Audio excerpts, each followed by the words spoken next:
स्वामी बाबा कहते हैं विश्वामित्र जी यज्ञ करते हैं, विश्वामित्र जी बिहार के बक्सर में। लेकिन राक्षस लोग यज्ञ को होने नहीं देते भैया। धर्म के कार्य में राक्षस टांग अड़ाते हैं, उनका स्वभाव है। क्योंकि धर्म यज्ञ यदि पूरा हो जाएगा तो राक्षसी प्रवृत्तियां जो हैं, राक्षसी शक्तियां जो हैं वो कमजोर पड़ जाएंगी, उनको पता है। इसलिए राक्षस यज्ञ को नहीं होने देते। राक्षसों का काम है यज्ञ नहीं होने देंगे, ना करेंगे ना करने देंगे। बाबा जी को यज्ञ नहीं करने देते हैं। अच्छा, बाबा जी यदि अपने लिए कोई काम करते तो हो सकता है उनको चिंता नहीं होती, लेकिन महाराज जी संसार के कल्याण के लिए यज्ञ करते हैं। होता है सारे जगत का कल्याण यज्ञ से, जल्दी प्रसन्न होते हैं भगवान यज्ञ से। यज्ञ होने नहीं देते। जब यज्ञ करने बैठ जाते तो मारीच सुबह हुआ करके सब पानी। अच्छा, ये आवत काहे है? ये संत महात्मा से चिढ़े काहे हैं? ये विश्वामित्र जी की यज्ञ में बाधा काहे डालते हैं? तो एक बड़ा सुंदर प्रमाण दिया संत महापुरुषों ने। पहले यहाँ पर बिहार में 2 देश हुआ करते थे। अब बिहार में जो ये बिहार है, पहले यहाँ 2 देश थे। एक का नाम था कारूस और एक का नाम था मलद। बड़ी जनसंख्या थी, इन दोनों देशों में बड़ी जनसंख्या थी। लेकिन राक्षसों ने सब समाप्त कर दिया, खा खा करके समाप्त कर दिया। सबको जिंदा खा गए राक्षस। जो बच्चे इधर उधर भाग गए सब वीरान हो गया। सबको खा गए, संत महंतों को खा गए। बड़ी माया से खाते थे, मारते थे। संधुदैत्य और संधुदैत्य का भाई 2 राक्षसों ने कारूस और मलद देश को समाप्त कर दिया। सारी जनसंख्या, सारे लोगों को समाप्त कर दिया खा पी के। बड़ी बड़ी चतुराई से मारते थे भैया। एक भाई बुलाने जाता था, एक राक्षस बुलाने जाता था और एक यहाँ घर में बैठे भंडारा बनावे, घर में एक खाना बनावे। बुलाने जाता था, लेकर के बुला करके लोगों को, संतों महंतों को आता, और जौन यहाँ खाना बनाता घर में राक्षस, वो अपनी माया से वह खाने के अंदर प्रवेश हो जाता। और जब संत महात्मा भोजन करते, खाना खाते, तो अपनी माया से अंदर जाने के बाद भोजन के साथ अपना शरीर बढ़ा देता। बाबा लोग फट जाते, सबको समाप्त कर दिया बड़ी चतुराई से, बड़ी माया से।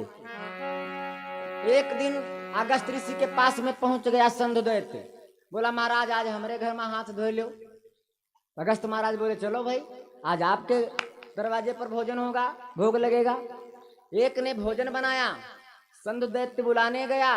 बाबा आए, अगस्त महाराज आए, बैठे, भोजन करने लगे। जो भोजन बनाने वाला था भोजन के अंदर प्रवेश हो गया, अपनी माया से भोजन के अंदर प्रवेश हो गया। बाबा जी समझ गए, अगस्त महाराज समझ गए, यू का खाए 2 रोटी, मालूम 20 रोटी देती।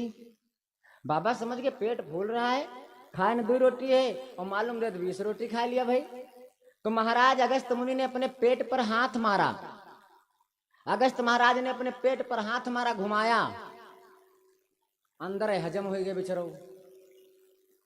घुमाया, पेट पे हाथ घुमाया, मारा, अंदर हजम हो गए। अब बाहर वाला जो भोजन खिलाने वाला था वो बाहर से चिल्लाए, भैया बाहर निकलो, भैया बाहर निकलो। अगस्त महाराज बोले, भैया बाहर न निकली हैं, भैया आप तलवा पर बाहर निकलिए सवेरे। भैया हो गए हजम, भैया तलवा पर निकली हैं बाहर। ए भैया, अगस्त महाराज ने संधुदैत्य को और संधुदैत्य के भाई को भी मार दिया अगस्त ने। और ये संधुदैत्य है ताड़का का पति, संधुदैत्य ताड़का का पति, मारीच और सुबाहु का पिता। अपने पिता का बदला लेने के लिए, अपने पति का बदला लेने के लिए ताड़का, मारीच, सुबाहु संतों महंतों को रुकने नहीं देते, टिकने नहीं देते, यज्ञ नहीं करने देते, इसीलिए जंगल में पड़े हैं। ए भैया,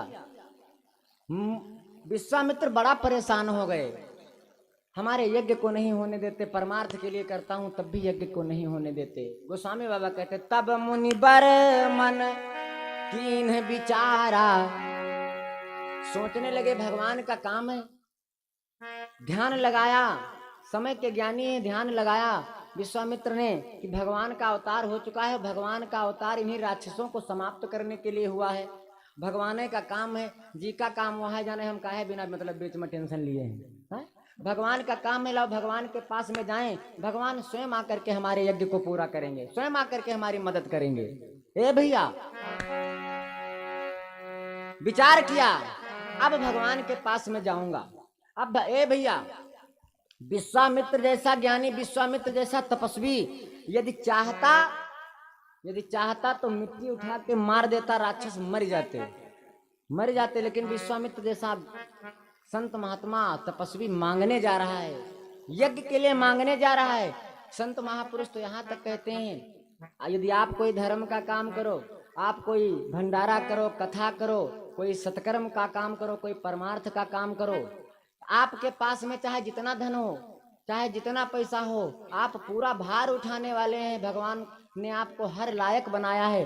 लेकिन फिर भी संत महापुरुष कहते हैं यदि आप कोई धर्म का काम कर रहे हैं तो उसमें कोई ना कोई वस्तु भैया किसी भाई बहन से मांग करके लगा देना। यदि आप कोई धर्म का काम कर रहे हो, भंडारा कथा भागवत कर रहे हो, तो कोई ना कोई वस्तु आपके घर में चाहे जितना रुपया पैसा हो, उसमें किसी ना किसी से मांग के लगा देना। 2 लीटर दूध है, मांग के लगा देना। 2 लीटर दूध है, 1 किलो चीनी दूसरे की लगा देना। क्यों? महापुरुष कहते हैं इससे हमारा फायदा यह है कि हमारा दुश्मन मर जाता है। यदि मांग करके आपने यज्ञ में लगा दिया, परमार्थ के कार्य में लगा दिया, तो हमारा दुश्मन मर जाएगा। दुश्मन कौन है? दुश्मन है अहंकार। यदि आपने अपने बलबूते, अपने पैसे पर सारा बोझ उठा लिया, भार उठा लिया, तो आपके मन में ये विचार आएगा हमने 5000 लोगों की दावत कर दी भाई, हमने भाई 2000 लोगों को खाना खिलाया था ना, बड़ा भंडारा फिर हमारे गांव में कोई करे वाला पैदा नहीं, इतनी बड़ी फिर यज्ञ हमारे अलावा कोई करूँ नहीं सकत भाई। ए भैया, धर्म करने से यदि अहंकार आ जाए तो धर्म करने का लाभ क्या है? यदि धर्म करने से, सत्कर्म करने से अहंकार अभिमान आ जाए तो फिर लाभ क्या है? इसलिए मांग के लगा दो। मांग के लगा दोगे तो मन में एक बात बैठी रहेगी। जिस समय आप याद करेंगे कि हमने यज्ञ किया था, हमने भंडारा किया था, तो आपको वो बात याद आ जाएगी।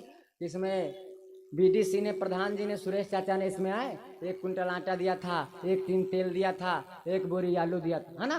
याद आ जाएगा। और जब याद आ जाएगा तो आपको अभिमान नहीं होगा।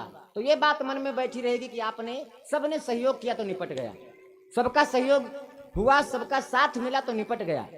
इसलिए विश्वामित्र जैसा संत महात्मा तपस्वी मिट्टी उठा करके मार देता, राक्षस मर जाते, यज्ञ पूरी कर लेता। लेकिन ना, उसने सोचा यदि मैं मारूंगा तो अहंकार हो जाएगा। इसलिए मांगने जा रहे हैं। कहाँ? अयोध्या में। सोचा प्रभु का अवतार हुआ है, इन्हीं आताताइयों को समाप्त करने के लिए भगवान का अवतार हुआ है। आहा, बड़े दिन भजन किया, बड़े दिन तपस्या किया हमने, आज भगवान के दर्शन करने का अवसर मिलेगा। इसी बहाने भगवान के दर्शन का अवसर मिलेगा। ज्ञान विराग सकल गुण ऐना,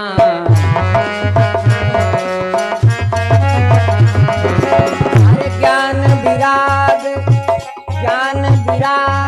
सकल गुण ऐना,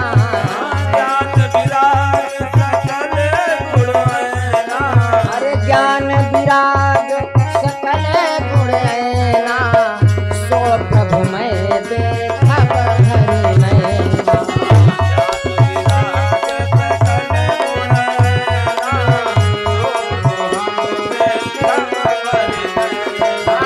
ज्ञान विराग सकल गुण ऐना, सो प्रभु मैं। विश्वामित्र जी भागे अयोध्या की तरफ, इसी बहाने भगवान के दर्शन करने का सौभाग्य मिलेगा।